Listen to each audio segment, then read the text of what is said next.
ക്രിസ്തുവിൽ സ്നേഹം നിറഞ്ഞവരെ, ഈ ഒരാഴ്ച കാലം തിരുവചന ഭാഗങ്ങളിലൂടെ തിരുസഭാ മാതാവ് നമ്മെ ഓർമ്മപ്പെടുത്തിയത് സ്വർഗരാജ്യത്തെ പറ്റിയുള്ള ചിന്തകളാണ്.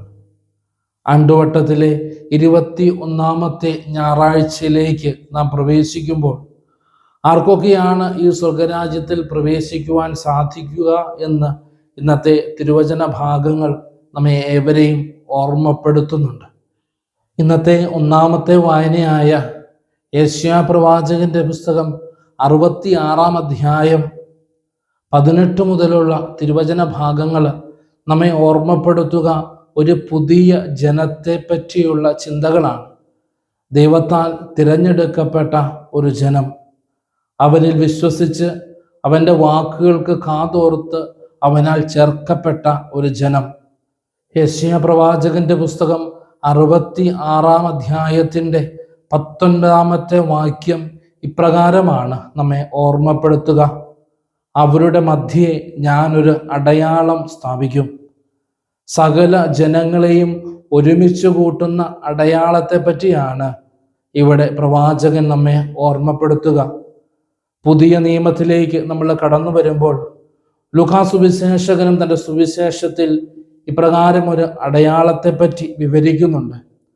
ലൂക്കാ സുവിശേഷം 2-ാം അധ്യായത്തിൻ്റെ 12-ാമത്തെ വാക്യത്തിൽ ഇപ്രകാരം നാം വായിക്കുന്നുണ്ട്: ഇതായിരിക്കും നിങ്ങൾക്കുള്ള അടയാളം, പിള്ള കച്ച കൊണ്ട് പൊതിഞ്ഞ് പുൽത്തൊട്ടിയിൽ കിടക്കുന്ന ഒരു ശിശുവിനെ നിങ്ങൾ കാണും. ക്രിസ്തുവിൽ ഒരുമിക്കപ്പെടേണ്ട അല്ലെങ്കിൽ ക്രിസ്തുവിൽ പൂർത്തിയാക്കപ്പെടേണ്ട വലിയ ഒരു പ്രവചനമാണ് ഇന്നത്തെ ഒന്നാമത്തെ വായനയിൽ യെശയ്യാ പ്രവാചകൻ നമ്മെ ഓർമ്മപ്പെടുത്തുക.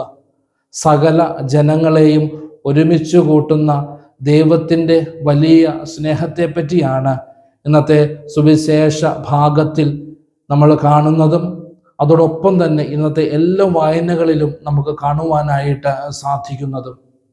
അതിനോടൊപ്പം തന്നെ ഇന്നത്തെ ഒന്നാമത്തെ വായന നമ്മെ ഓർമ്മപ്പെടുത്തുന്നത് ഈ തിരഞ്ഞെടുക്കപ്പെട്ട ജനങ്ങൾ വ്യത്യസ്തങ്ങളായ ദേശങ്ങളിൽ നിന്നും കടന്നു വന്നിട്ടുള്ളവരാണ് എന്നതാണ്.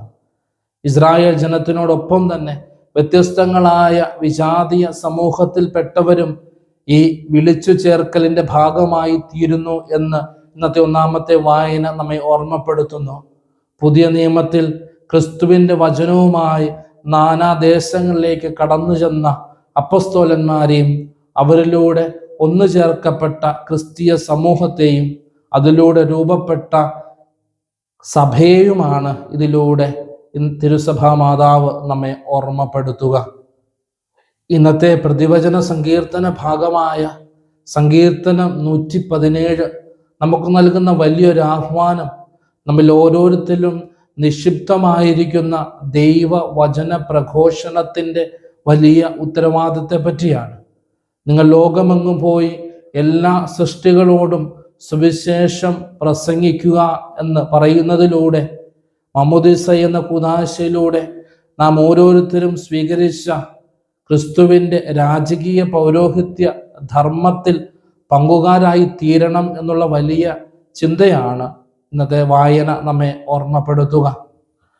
ഇന്നത്തെ രണ്ടാമത്തെ വായനയായ ഹെബ്രായ ലേഖനം 12-ാം അധ്യായത്തിൻ്റെ 5 മുതൽ 7 വരെയും 11 മുതൽ 13 വരെയുമുള്ള വാക്യങ്ങളിൽ എപ്രകാരമുള്ള മനോഭാവത്തോടു കൂടിയാണ് ഈ ദൈവവചന പ്രഘോഷണത്തിൽ നാം പങ്കുകാരാകേണ്ടത് എന്ന് വചനം ഓർമ്മപ്പെടുത്തുന്നു. പിതാവിൻ്റെ ഇഷ്ടം നിറവേറ്റുന്ന ഒരു പുത്രനെ പോലെ പിതാവും പുത്രനുമായിട്ടുള്ള ബന്ധം എപ്രകാരമാണോ അത്രമാത്രം ഊഷ്മളമായ ഒരു ബന്ധത്തിലായിരിക്കണം നമ്മുടെ വചന പ്രഘോഷണം എന്ന് ഇന്നത്തെ തിരുവചന ഭാഗം ഓർമ്മപ്പെടുത്തുന്നുണ്ട്. അതിനോടൊപ്പം തന്നെ ഇന്നത്തെ രണ്ടാമത്തെ വായനയുടെ അവസാന ഭാഗത്തിലേക്ക് നമ്മൾ കടന്നു വരുമ്പോൾ ഇപ്രകാരമാണ് വചനം നമ്മെ ഓർമ്മപ്പെടുത്തുക. ഇന്നത്തെ രണ്ടാമത്തെ വായനയുടെ 12-ാമത്തെ വാക്യം ഇപ്രകാരമാണ് നമ്മെ ഓർമ്മപ്പെടുത്തുക: തളർന്ന കൈകളും ബലമില്ലാത്ത കാലുകളും ശക്തിപ്പെടുത്തുവിൻ. എത്രമാത്രം ഊർജ്ജസ്വലതയോടും തീഷ്ണതയോടും കൂടി വേണം ഈ വചന പ്രഘോഷണത്തിൽ നാം ഓരോരുത്തരും പങ്കുകാരാകേണ്ടത് എന്ന് വചനം നമ്മെ ഓർമ്മപ്പെടുത്തുകയാണ് ഇതിലൂടെ. ഈ ഒരു പശ്ചാത്തലത്തിൽ ഇന്നത്തെ സുവിശേഷ ഭാഗത്തിലേക്ക് നമ്മൾ കടന്നു വരുമ്പോൾ സ്വർഗരാജ്യത്തിൽ വിരുന്നിരിക്കുന്ന ഒരു പുതിയ ജനതയെ നമുക്ക് കാണുവാനായിട്ട് സാധിക്കും. ദൈവത്തിൽ വിശ്വസിച്ച് അവൻ്റെ സ്വരം ശ്രവിച്ച് അവനോടുകൂടെ ചേർന്ന് നിൽക്കുന്ന ഒരു പുതിയ ജനം. അവൻ്റെ വചനത്തിന് കാതുകൊടുക്കുമ്പോൾ, അവൻ്റെ വചനത്തിന് നമ്മൾ വില കൊടുക്കുമ്പോൾ നമ്മുടെയൊക്കെ ജീവിതത്തിൽ പ്രയാസങ്ങളും പ്രതിസന്ധികളും ഒക്കെ കടന്നു വരും എന്ന് തിരുവചന ഭാഗം നമ്മെ ഓർമ്മപ്പെടുത്തുന്നുണ്ട്. അതുകൊണ്ടാണ് ക്രിസ്തു നമ്മെ ഓർമ്മപ്പെടുത്തുക, ഇടുങ്ങിയ വാതിലിലൂടെ പ്രവേശിക്കുവിനെന്ന്.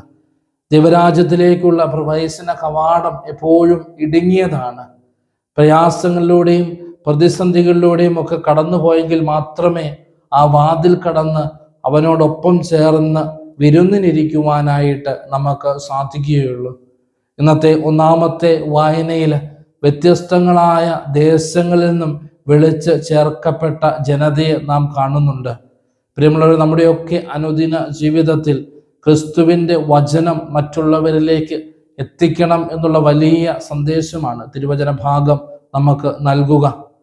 മാമോദീസ എന്ന കുദാശയിലൂടെ നമുക്ക് ലഭിച്ച ആ പൗരോഹിത്യത്തിൻ്റെ വലിയ ധർമ്മം നിർവഹിക്കുവാനായിട്ട് നമുക്ക് ഓരോരുത്തർക്കും സാധിക്കണം. ക്രിസ്തുവിൻ്റെ വചനത്തിന് നമ്മൾ സാക്ഷികളാകുമ്പോൾ ഒത്തിരിയേറെ പ്രയാസങ്ങളും ബുദ്ധിമുട്ടുകളും പ്രതിസന്ധികളും ഒക്കെ നമ്മുടെ ജീവിതത്തിലേക്ക് കടന്നു വരുമെന്ന് ഈ ദിവസങ്ങളിലൂടെയൊക്കെ കടന്നു പോകുമ്പോൾ പ്രത്യേകമാംവിധം നമുക്ക് മനസ്സിലാക്കുവാനായിട്ട് സാധിക്കും. അപ്പോൾ ദൈവവചനത്തെ പ്രതി പീഡനങ്ങളും പ്രയാസങ്ങളും ബുദ്ധിമുട്ടുകളും ഒക്കെ കടന്നു വരുമ്പോൾ അവയൊക്കെ ദൈവരാജ്യത്തിലേക്ക് പ്രവേശിക്കുവാനായിട്ടുള്ള ചെറിയ മാർഗങ്ങളാണ് നമുക്ക് തുറന്നു തരുന്നത് എന്നുള്ള വലിയ സത്യം ഒരിക്കലും നമ്മൾ മറന്നു പോകരുത്.